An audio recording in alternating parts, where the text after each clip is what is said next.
देश भर में सहारा के निवेशक और एजेंट तड़प तड़प कर मर रहे हैं। इस लड़ाई में सहारा प्रमुख सुब्रत राय की मौत हो चुकी है, जिसको लेकर देश की कार्यपालिका, विधायिका, न्यायपालिका और गोदी मीडिया ने कभी गंभीरता नहीं दिखाई। दिखाया तो सिर्फ और सिर्फ नकारात्मकता। हाँ, इस दौर में सहारा से भी विवाद के बीच नकारात्मकता परोस कर सैकड़ों यूट्यूबर, दर्जनों के सपीटे वकील और अनगिनत अनसुलझे विश्लेषकों ने सोशल मीडिया पर अपनी दुकान खोल दी। सभी ने सिर्फ और सिर्फ सहारा को लेकर नकारात्मकता परोसा। किसी ने सहारा से भी विवाद की सच्चाई सामने लाने की हिम्मत नहीं की। हैरानी की बात ये रही कि इन नकारात्मकतावादी गैंग के नकारात्मक और भ्रामक खबरों को लोगों ने हाथों हाथ लिया और उन्हें टीआरपी दी। लोग एक झटके में सुब्रत राय जैसे शख्सियत और सहारा इंडिया समूह द्वारा देश हित में किए गए कार्यों को भुला दिया।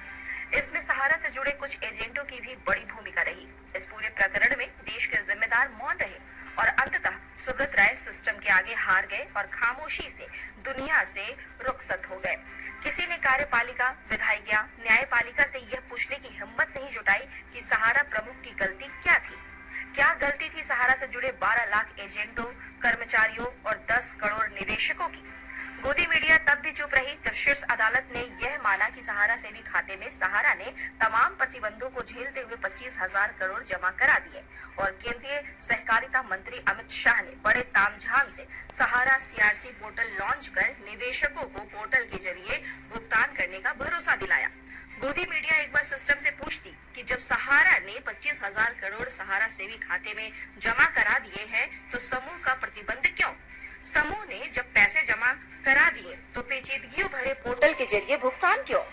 क्यों सहारा के कार्यालयों से भुगतान करने की अनुमति नहीं दी गई, जबकि आरबीआई के निर्देश पर समूह ने 75,000 करोड़ का भुगतान बेहद ही सुगमता से 2011 में किया था और शीर्ष अदालत ने एनओसी लिया था।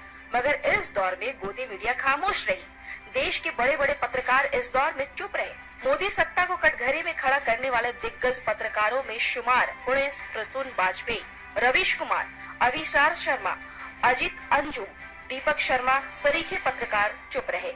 इनका एक भी वीडियो सहारा सेवी विवाद को लेकर आज तक सामने नहीं आया। अपने वीडियो के जरिए देश में बेरोजगारी के मुद्दे पर ये मोदी सत्ता को कटघरे में खड़ा करते हैं। इन्हें 12 लाख बेरोजगार नजर नहीं आते। शेयर मार्केट में निवेशकों के पैसे डूबने की खबरों को लेकर ये खूब चर्चा करते हैं, मगर सहारा के निवेशकों के मुद्दे पर ये चुप है। हिडनबर्ग इलेक्ट्रॉल बॉन्ड को लेकर ये न्यायपालिका से सवाल करते हैं, मगर सहारा मामले पर ये मौन है। सवाल तो इनकी निष्पक्षता पर उठेगी ही। यहाँ आपको याद दिला दे कि पिछले दिनों उत्तराखंड के उत्तरकाशी के सलक्यारा टनल में फंसे 41 मजदूरों को रेस्क्यू कराने में देश का पूरा सिस्टम एकजुट रहा और सभी 41 मजदूरों को सकुशल बाहर निकालकर सुर्खियां बटोरी। देश के प्रधानमंत्री, उत्तराखंड के मुख्यमंत्री, देश की तमाम मीडिया इस रेस्क्यू ऑपरेशन का हिस्सा बने, मगर सहारा इंडिया परिवार के 12 लाख मजदूरों के मामले में वही सरकारी मशीनरी और मीडिया पिछले एक दशक से मौन है। आखिर क्यों? क्यों प्रधानमंत्री चुप है? क्यों बड़े बड़े मीडिया समूह नकारात्मकता परोस रहे हैं? क्यों न्यायपालिका न्याय करने से घबरा रही है? क्यों सरकारी मशीनरी मौन है?